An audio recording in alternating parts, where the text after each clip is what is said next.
Nikel atau LFP? Debat cawapres kedua menarik perhatian gue di bagian ini. Kenapa? Karena sampai mobil Tesla dibawa-bawa. Bener gak sih Tesla masih pakai nikel untuk baterai mobil listriknya? Terus mana yang lebih bagus buat mobil listrik, nikel atau LFP? Kita kasih solusi. Hari ini gue mau bahas yang lagi rame nih. Penggunaan nikel di baterai mobil listrik itu akankah menjadi sumber satu-satunya, atau ternyata justru malah Tesla yang disebut sebagai pioneer atau pelopor mobil listrik berencana untuk menggunakan LFP dalam jangka panjang mereka. Lantas bagaimana nanti Indonesia sebagai tempat cadangan nikel terbesar di dunia? Akan diuntungkan dengan transisi ke electric vehicle, atau ternyata malah semua EV akan pakai LFP? Yang bener aja, rugi dong. Wait, sebelum jauh sampai ke sana, sebagaimana yang menarik perhatian gue ketika Mas Gibran nyebut Tesla, kita rollback dulu ke perusahaan Tesla dan Elon Musk yang pernah nge-tweet tentang peralihan ke LFP yang sampai jadi bahan perdebatan di debat cawapres kemarin, karena ini bagian yang menarik untuk dibahas. Tapi seperti biasa, gue mau bahas sedikit tentang historinya sampai Elon Musk itu bisa gabung sama Tesla. Jadi Tesla Motors Company yang ada sejak tahun 2003 emang udah langsung berfokus pada inovasi mobil listrik yang dikasih nama EV1. Dua foundersnya, Mark Tarpenning dan Martin Eberhard, ngelihat bahwa mobil listrik yang pakai baterai itu bisa mengefisiensi bahan bakar dan bisa nge-build market baru. Nah, vision ini yang bikin Elon Musk yang pada saat itu merupakan seorang bisnismen tertarik untuk invest sebanyak 6,5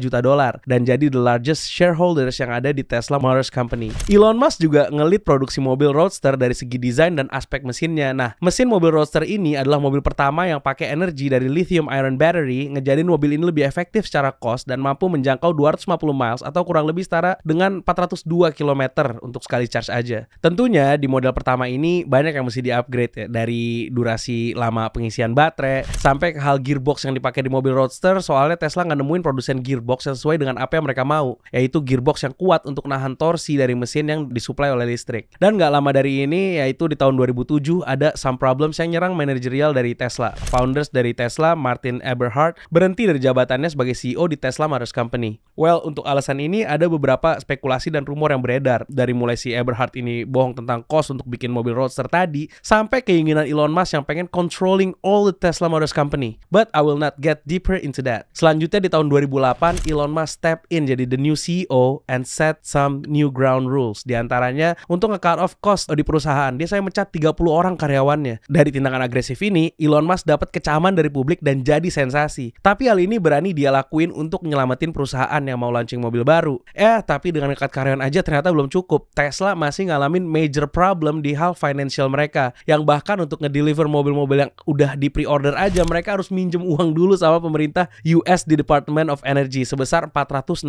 juta dolar. Dalam perjalanannya, semua mobil yang diproduksi Tesla berbasis lithium ion battery. Namun komposisinya berbeda-beda, ada 3 jenis yang mereka pakai. Yang pertama, nickel cobalt aluminium atau NCA. Yang kedua itu nickel cobalt manganese atau NCM. Nah, dua jenis ini punya kepadatan energi yang tinggi dan cocok untuk mobil-mobil Tesla yang punya daya tempuh jauh. Dan jenis yang ketiga yaitu lithium iron phosphate atau LFP yang lebih hemat biaya dan cocok untuk model entry level dan sistem penyimpanan energi. Jadi di tahun 2021 Elon Musk nih pernah nge-tweet kalau dia lebih prefer untuk pakai baterai LFP. Soalnya baterai ini dapat diisi hingga 100%, sementara baterai nikel hanya direkomendasikan untuk diisi hingga 90%. Dan untuk cost LFP ini sendiri bisa lebih lower daripada pakai nikel karena nggak pakai lapisan logam di battery packnya. Nah, keunggulan lain dari si LFP ini tuh lebih tahan suhu tinggi, stabilitas keamanan yang tinggi, dan punya cycling performance yang lebih baik. Terus untuk baterai nikel udah nggak dipakai lagi dong. Kalau menurut sumber yang gue baca di data terakhir tahun 2023 yang dilansir sama Europe Auto News, Tesla masih menggunakan baterai berbasis nikel untuk sebagian besar Model 3 dan Model Y-nya. Balik lagi ke yang gue sebutin di awal, gimana nasib nikel di Indonesia? Apakah akan jadi diuntungkan dengan masih dipakainya nikel di Tesla atau EV lainnya, atau malah akan merugi karena shifting ke baterai LFP? Nah, untuk hal ini nikel kan nggak cuma dipakai Tesla aja ya, masih banyak produk elektronik portable yang pakai komponen berbahan nikel,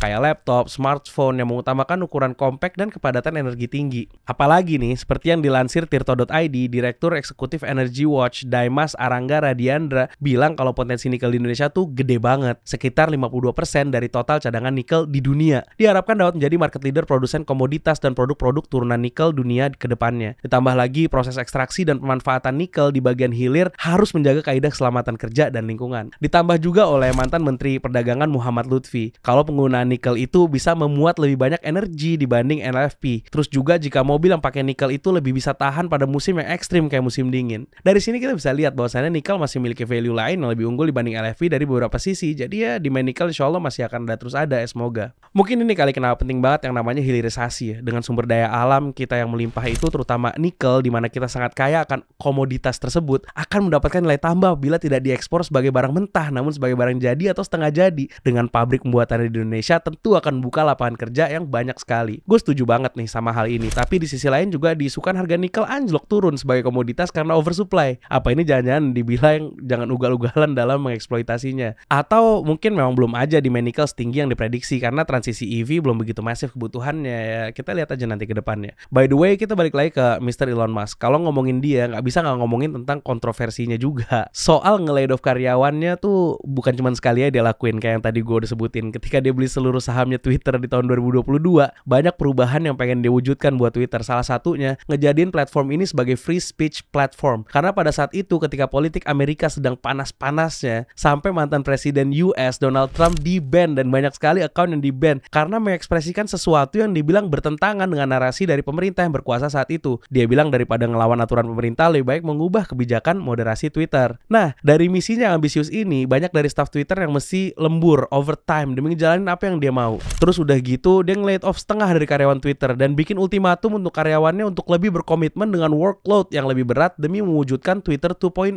Pilihannya either stay or leave. Dan gak cuma karyawannya aja yang di-cut, even previous CEO Twitter, Parag Agrawal, juga dia pecat. Dan pada Juni 2023, Twitter resmi berganti nama jadi X. By the way, untuk lo yang masih aktif main platform ini, gimana cara lo nyebut aplikasi ini? Apa kalau ada di tim yang masih nyebut Twitter atau udah move on ke X? Kalau gue sih masih Twitter ya. Jadi si Elon Musk ini cukup aktif loh untuk nge-tweet, dan tweet ya seringkali ngundang kontroversi. Salah satu contohnya ketika dia udah jadi CEO Twitter dan bikin pengumuman kalau misalnya Donald Trump udah dibolehin balik lagi ke Twitter setelah sebelumnya dia di-ban karena violating Twitter's policies against violent threats and election misinformation. Tapi Donald Trump udah buat platformnya sendiri juga yang mirip Twitter yang namanya Truth Social. Jadi tetap aja dia nggak balik lagi ke Twitter. Terus Elon Musk ini sempat loh nggak berselisih paham sama Tim Cook, CEO Apple saat ini. Jadi masalah itu Apple sempat mengancam akan menarik Twitter dari App Store, dan Elon Musk nge-tweet akan hal ini. Dan spekulasi dia sih Apple mau narik Twitter dari App Store tuh karena Apple nggak suka dengan free speech yang terlalu liar dan tidak terkontrol di platform tersebut, dan alasan lainnya lah. Karena hal ini Tim Cook ngundang Elon Musk ke headquarternya di Apple untuk ngejelasin lebih lanjut dari permasalahan yang ada. Well, dari pertemuan ini Elon Musk cuman bilang kalau they already resolved the misunderstanding about Twitter potentially being removed from the App Store, dan bahwa Apple nggak ada niatan untuk ngelakuin itu semua. Tapi sampai sekarang Musk tidak pernah mengatakan apa sumber asli dari masalah Apple dengan aplikasi Twitter. Terus banyak fun fact, dan ini seru banget nih tentang Tim Cook dan Elon Musk. Jadi lo tahu gak kalau misalnya si Elon Musk ini pernah nge-reach out timnya Tim Cook untuk istilahnya ya minta tolong lah, karena Tesla pernah diambang kebangkrutan tahun 2017,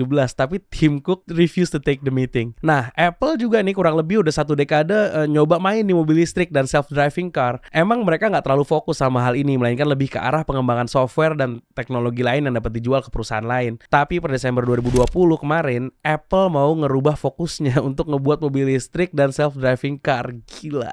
Nah, salah satu alasan Apple mau bikin mobil karena mereka udah ada progres dalam terobosan terkait baterai. Menurut Reuters, Apple udah mengembangkan baterai lithium iron phosphate yang dapat dikemas lebih compact di dalam baterai mobil. Kan? Lagi-lagi tentang LFP. Duh, baru aja gue ngebayangin jadi Raja Arab yang kaya raya dari minyak. Terus ngebayangin hasil nikel di Indonesia yang berlimpah ruah. Kira-kira masih kesampean gak ya? By the way, dari sensasi-sensasi sampai kontroversi dia di Twitter, emang bikin nama Elon Musk ini jadi sering diperbincangkan. Tapi gue rasa itu juga deh yang jadi tujuan dia, biar jadi sarana free marketing untuk produk-produk yang akan dia rilis nantinya. Tapi lo sadar gak sih, kemarin gue pas bahas Microsoft juga ada relation sama Apple. Dan sekarang ketika gue bahas Tesla dan Elon Musk, dia juga ada relation juga sama Apple pembahasannya. Haruskah gue bahas Apple, perusahaan dengan valuasi terbesar dunia yang baru aja digeser sama Microsoft yang sekarang jadi the most valuable company, di next episode? Tulis di kolom komen. Kita kasih solusi.